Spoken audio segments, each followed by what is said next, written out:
Good morning all of you. आज अपन बात करेंगे भौगोलिक तथ्यों में एक शब्दावली के बारे में, मानचित्रों के प्रकार के बारे में। मानचित्रों के क्या प्रकार होते हैं और उनमें से आपको प्रश्न पूछ सकते हैं और यूजीसी नेट में यहाँ से एक प्रश्न पक्का पूछा जाएगा। तो देखो, 1 से 2 प्रश्न पूछने की पूरी संभावना, और ये प्रैक्टिकल में भी है, तो आपको इसको ध्यान जरूर रखना है कि किस किस प्रकार के मानचित्र होते हैं। तो देखो, सबसे पहले अपन बात करते हैं मानचित्रों के प्रकार के बारे में। यानी मुख्य रूप से जो मानचित्र होते हैं, मुख्य रूप से जो 4 प्रकार के होते हैं। देखो, एक तो मापनी के अनुसार, यानी मापनी छोटी या बड़ी भी मापनी हो सकती है, तो मापनी के अनुसार। एक होते हैं स्थलाकृतिक लक्षण के अनुसार, यानी किस प्रकार के लक्षण है, ऊंचाई है, गहराई है, या अपन बात करते हैं तो स्थलाकृतिक लक्षणों के आधार पर। एक अपन बात करते हैं उद्देश्य के अनुसार। उद्देश्य के अनुसार भी मानचित्र होता है, यानी विषय वस्तु कोई विशेष हो गया, यानी सैन्य क्षेत्र का हो गया, या अपन कह सकते हैं आर्थिक क्षेत्र का हो गया, सामाजिक क्षेत्र का हो गया, कोई एक विषय विशेष वस्तु होती है, उसके आधार पर अपन मानचित्रों का वर्गीकरण करते हैं। और एक है रचना शैली के आधार पर। रचना शैली के आधार पर भी मुख्य रूप से मानचित्रों का जो वर्गीकरण है, तो अपन बात करेंगे मानचित्रों का वर्गीकरण मुख्य रूप से 4: मापनी के अनुसार, स्थलाकृतिक लक्षण, उद्देश्य या विषय वस्तु, और रचना विधि के आधार पर। तो आज अपन सबसे पहले बात करते हैं मापनी के अनुसार मानचित्र कितने प्रकार के होते हैं। तो मापनी के अनुसार मानचित्र भी आपके 4 प्रकार के होते हैं। सबसे पहले ये ध्यान रखना, मापनी के अनुसार भी 4 होते हैं। कौन कौन से? तो देखो, नाम देखना। एक होता है भू संपत्ति मानचित्र, भू संपत्ति मानचित्र। दूसरा होता है स्थलाकृतिक मानचित्र, स्थलाकृतिक मानचित्र। तीसरा होता है आपके दीवारी मानचित्र, और चौथा होता है आपके एटलस मानचित्र, जो आप किताब में देखते हो, आपका एक्सपोर्ट जो एटलस है उसमें आप देखते हो। तो ये इस प्रकार से। और दीवारी मानचित्र का मतलब दीवार पे जो चार्ट के रूप में चिपके होता है ना मानचित्र, उनको अपन क्या कहते हैं? दीवारी मानचित्र के रूप में अपन कहते हैं। तो देखो, सबसे पहले तो इनका क्रम आना चाहिए। ये देखो, ये जो भू संपत्ति मानचित्र है, ये दूसरा स्थलाकृतिक मानचित्र, तीसरा दीवारी मानचित्र, और चौथा है एटलस मानचित्र। और ये जो 2 हैं, भू संपत्ति मानचित्र और स्थलाकृतिक मानचित्र, इनको अपन क्या करते हैं? बड़ी मापनी के अनुसार बनाया जाता है। बड़ी मापनी पे, बड़ी मापनी का मतलब है जिस मापनी का मान जितना ज़्यादा छोटा होगा, वो मापनी उतनी ही बड़ी होगी। जैसे मैंने 1 लिखा, 1:5000 ये मान, और 1 मैंने लिख दिया 1 ये वाला मान लो 5 लाख। अब आपको कभी भी पूछ सकते हैं इनमें से बड़ी मापनी कौन सी है। तो देखो, बड़ी मापनी, देखो ये वाली बड़ी मापनी है और ये वाली लघु मापनी है। जिसका मान जितना ज़्यादा छोटा होगा वो उतनी ही मापनी बड़ी होगी, और जिसका मान जितना ज़्यादा संख्यात्मक रूप से बड़ा होगा, जैसे ये मैंने मान लो इकाई, दहाई, सैकड़ा, हजार, 10,000, लाख, ये मान लो 5 लाख है, तो ये मापनी छोटी है। इन दोनों में से अपन को पूछेंगे बड़ी और छोटी कौन सी है। जितना मान छोटा है उतनी मापनी बड़ी है, जितना मान बड़ा है उतनी मापनी लघु है। इसलिए अपन बात करते हैं मापनी के अनुसार। ये 2 प्रकार है, मैंने आपको बता दिया, बड़ी और छोटी मापनी। तो ठीक है, तो ये मापनी के अनुसार। अब देखो, भू संपत्ति मानचित्र है और स्थलाकृतिक मानचित्र है। ये दोनों मानचित्र क्या होते हैं? बड़ी मापनी पे या वहत मापनी पे बनाए जाते हैं। फिर अपन बात करते हैं, देखो ये लिखा हुआ लघु मापनी।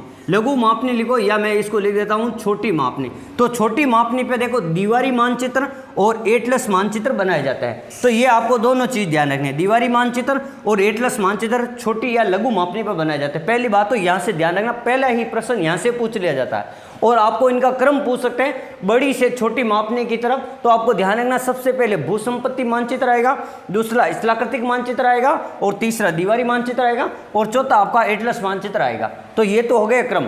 अब अपन इनकी विशेषताओं के बारे में बात करते हैं।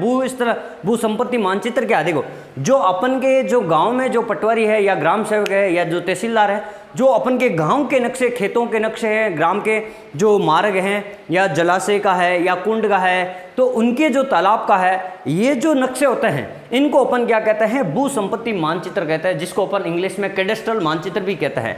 तो भू संपत्ति किसी ग्राम का यानी गांव का हो गया, किसी खेत का हो गया, किसी के मार्ग का हो गया, यानी जलाशय, कुआं है, तालाब है, बावड़ी है, इनका। तो जितना ये छोटा होगा क्षेत्र, उतना ही मान क्या होगा? बड़ा होगा, मापनी बड़ी होगी। तो इस प्रकार से ये अपन ने 4 देख लिए उदाहरण।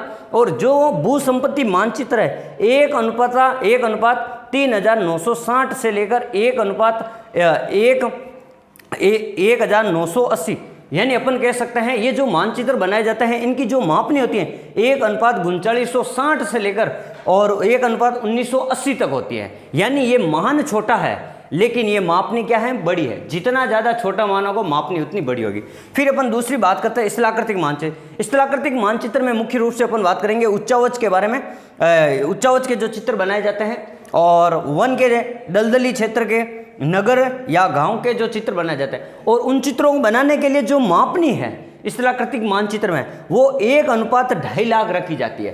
तो जो भी आपका 1:2.5 लाख पे जो स्थलाकृतिक मानचित्र बना होगा वो सारे मानचित्र क्या कहलाएंगे? स्थलाकृतिक मानचित्र। और भारत के अधिकांश मानचित्र स्थलाकृतिक मानचित्र वो 1:2.5 लाख पे बने हुए हैं। फिर अपन बात करते हैं दीवारी मानचित्र, जिसमें अपन बात करते हैं सामाजिक है, सांस्कृतिक है, राजनीतिक है, आर्थिक है, ये वाले जो मानचित्र बनाए जाते हैं, जनसंख्या वितरण के मानचित्र है या परिवहन मार्गों के मानचित्र है। और ये मानचित्र 1:2.5 लाख से शुरू होते हैं और सीधा 15 लाख तक, ये देखो यहाँ पे अनुपात में दिया हुआ संख्या दी हुई, 1:25 से शुरू होता है, 1:2.5 लाख से शुरू होता है और लगभग 15 लाख तक जो मानचित्र बनाए जाते हैं, जिस मापनी पे बनाए जाते हैं, उनको अपन क्या कहते हैं? दीवारी मानचित्र कहते हैं मुख्य रूप से। फिर बात करते हैं एटलस मानचित्र, जो आपकी जो किताब आती है छोटी वाली, जो ऑक्सफोर्ड आती है, एटलस आती है, चाहे राष्ट्रीय मानचित्रावली हो चाहे विश्व के मैप हो, जो मानचित्रावली बनी होती है, जैसे भारत की राष्ट्रीय मानचित्रावली है, ये देखो कहाँ से शुरू होती है? 10 लाख से शुरू होती है और 20 लाख तक, 10 लाख 1:10 लाख से 1:20 लाख मापनी पर बने मानचित्र एटलस में बनाए जाते हैं। भारतीय राष्ट्रीय मानचित्र या विश्व के जो मानचित्र है वहाँ पे बनाए जाते हैं। और भारत में जो एटलस मानचित्र है वो मुख्य रूप से ऐसा भी लिखा आ सकता है 1:18 मिलियन। तो मिलियन का मतलब हो गया लाख, यानी 10 लाख होता है। तो इसका मतलब है ये वाले जो मानचित्र है, भारत के मानचित्र 1:18 मिलियन पर भी बने होते हैं, आपको यहाँ पर भी मिलेगा। अब देखो दूसरी बात, यहाँ तो मापनी के अनुसार 4 हो गए, भू संपत्ति मानचित्र, स्थलाकृति, दीवारी और एटलस।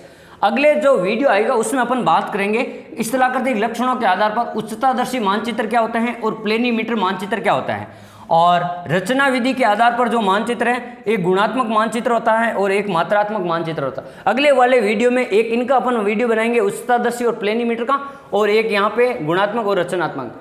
तो अगर आपको हमारा वीडियो अगर पसंद आ रहा, आप अपने मेरे चैनल को लाइक, सब्सक्राइब और जरूर करें और कमेंट जरूर करें आप कहाँ से देख रहे हो। और यूजीसी नेट, पीजीटी का कोई भी एग्जाम हो, यहाँ से फिक्स 1 या 2 प्रश्न यहाँ से जरूर आएंगे। आप हंसते रहे, मुस्कुराते रहे और अपनी पढ़ाई को निरंतर जारी रखें। धन्यवाद।